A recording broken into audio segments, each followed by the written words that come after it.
হযরত সাহেব কিবলা রহমতুল্লাহি আলাইহি কেরাত পড়ানো শুরু করলেন। কখন শুরু করলেন তার ইতিহাস। হযরত আব্দুল নূর গড়কাপনি রহমতুল্লাহ আলাইহি ভারতের করিমগঞ্জের একজন বিশিষ্ট বুজুর্গ ব্যক্তি। আল্লামা সাহেব কিবলা রহমতুল্লাহ আলাইহি যখন রামপুর থেকে হাদিস শরীফের সনদ লাভ করলেন এবং রামপুর থেকে হাদিস শরীফ হাদিস বিভাগে তিনি উত্তীর্ণ হলেন দরজায়ে উলা আলিফ, যেটা বর্তমানে বলা হয় ফার্স্ট ক্লাস ফার্স্ট হয়ে তিনি হাদিস শরীফের সনদ অর্জন করেছেন। সনদ লাভ করার পর তিনি বদরপুর এখানে আসলেন। হযরত বদরপুরি রহমতুল্লাহ আলাইহি সাহেব কিবলার মুর্শিদ হুকুম দিলেন, বাবা তুমি এখানে খেদমত করো। খেদমত করতে শুরু করলেন। সিহাহ সিত্তার মধ্যে দুইটা কিতাব গুরুত্বপূর্ণ, একটা হলো জামিউল বুখারী, আরেকটা হচ্ছে জামিউত তিরমিজি। বুখারী শরীফের দর্শ দিতেন বদরপুরি রহমতুল্লাহ আলাইহি নিজে, আর জামিউত তিরমিজি শরীফের দর্শ দিতেন আল্লামা ফুলতলি সাহেব কিবলা রহমতুল্লাহি আলাইহি।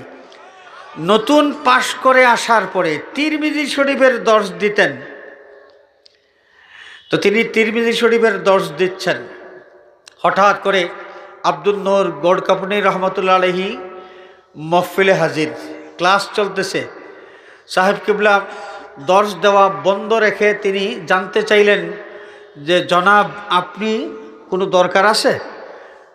গড়কাপনি রহমতুল্লাহ আলাইহি বললেন, জি দরকার আমার একটু আছে, তবে ক্লাস শেষ হোক তারপরে বলবো। তিনি বসে থাকলেন। হযরত সাহেব কিবলার দর্শ দেওয়া শেষ হলো। তারপর গড়কাপনি রহমতুল্লাহ আলাইহি বললেন যে আপনার কাছ থেকে কেরাত শিক্ষা করতে চাই আমরা, শুধু আমি না বরং আমাদের এতদ অঞ্চলের উলামায়ে কেরাম, বড় বড় আলিম উলামায়ে কেরাম যারা, তাদের কেরাতের মধ্যে অনেক ভুল ত্রুটি আছে, এই ভুলগুলো সংশোধন করার জন্য আপনার কাছে আমরা কেরাত পড়তে চাই। হযরত সাহেব কিবলা রহমতুল্লাহ আলাইহি হুজুর খাহি করলেন, মাহুজুরিয়ত পেশ করলেন যে এত বড় বড় বুজুর্গ আর আমি আপনাদেরকে কেরাত পড়াবো, এটা কেমনে হয়? তিনি রাজি হইলেন না। হযরত গড়কাপনি রহমতুল্লাহ আলাইহি চলে গেলেন। চলে যাওয়ার পর পরের দিন আবার ওই ক্লাসের মধ্যে সাহেব কিবলা হাদিস শরীফের দর্শ দিচ্ছেন, সেই বুজুর্গ উপস্থিত। সাহেব কিবলা জানতে চাইলেন, জনাব কোনো দরকার? তিনি বললেন যে দর্শ শেষ হোক তারপরে আমার দরকারের কথা আমি বলবো। বসে থাকলেন তিনি। সাহেব কিবলা হাদিস শরীফের দর্শ দিলেন, শেষ হলো দর্শ দেওয়া। তারপরে জিজ্ঞেস করলেন কেন এসেছেন? তখন গড়কাপনি রহমতুল্লাহ বললেন যে গতকাল যে প্রয়োজনের কথা নিয়ে এসেছিলাম সেই একই কারণে আজকেও এসেছি। আমরা আপনার কাছে কোরআন শরীফ বিশুদ্ধ কোরআন তিলাওয়াত শিখতে চাই। তিনি বলেন না আমি পারবো না।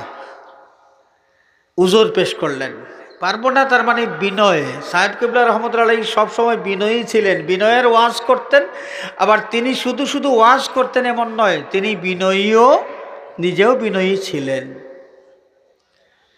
বিনয়ে তিনি প্রকাশ করলেন এবং তিনি বললেন যে আমি আপনাদের মতো বুজুর্গ, আপনাদেরকে আমি কোরআন শিক্ষা দেব, এটা আমি পারবো না।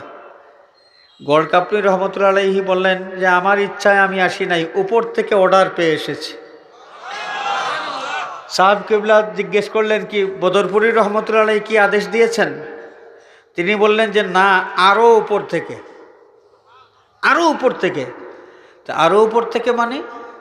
তখন গড়কাপনি রহমতুল্লাহ আলাইহি তিনি কারণ খুলাসা করে বললেন যে আমি স্বপ্নযুগে রাসূলুল্লাহ সাল্লাল্লাহু আলাইহি ওয়াসাল্লামের দিদার লাভ করলাম। আল্লাহর হাবিবের খেদমতে আরজ করলাম, ইয়া রাসূলুল্লাহ আপনার জবান মোবারক থেকে কোরআনে কারীমের তিলাওয়াত শুনতে চাই। আল্লাহর নবী কোরআনে কারীম তিলাওয়াত করে শোনালেন। তখন নবী করিম সাল্লাল্লাহু আলাইহি ওয়াসাল্লামের খেদমতে আমি আরজ করলাম, ইয়া রাসূলুল্লাহ আপনি যেই তর্জে কোরআনে কারীম তিলাওয়াত করেছেন এই তরজের তিলাওয়াত আমি শিখতে চাই, কার কাছে গেলে শিখতে পারবো? তখন আল্লাহর হাবিব সাল্লাল্লাহু আলাইহি ওয়াসাল্লাম ডান দিকে ইশারা করেছেন। আল্লাহর হাবিবের ডান দিকে তাকাইয়া, যার দিকে নবীজি ইশারা করতেছেন, তাকাইয়া দেখি আপনি।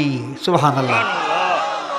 আমি বুঝতে পারলাম যে আপনার কাছ থেকে কোরআনে কারীম, বিশুদ্ধ কোরআন তেলাওয়াত যদি শিখতে পারি, তাহলে নবী করিম সাল্লাল্লাহু আলাইহি ওয়াসাল্লামের তরজের তেলাওয়াত করা, সেই তরজের তেলাওয়াত আমরা শিখতে পারবো। সুবহানাল্লাহ। এই জন্য এসেছি। হযরত সাহেব কিবলা রহমতুল্লাহ আলাইহি এবারে আর না করতে পারলেন না, রাজি হয়ে গেলেন।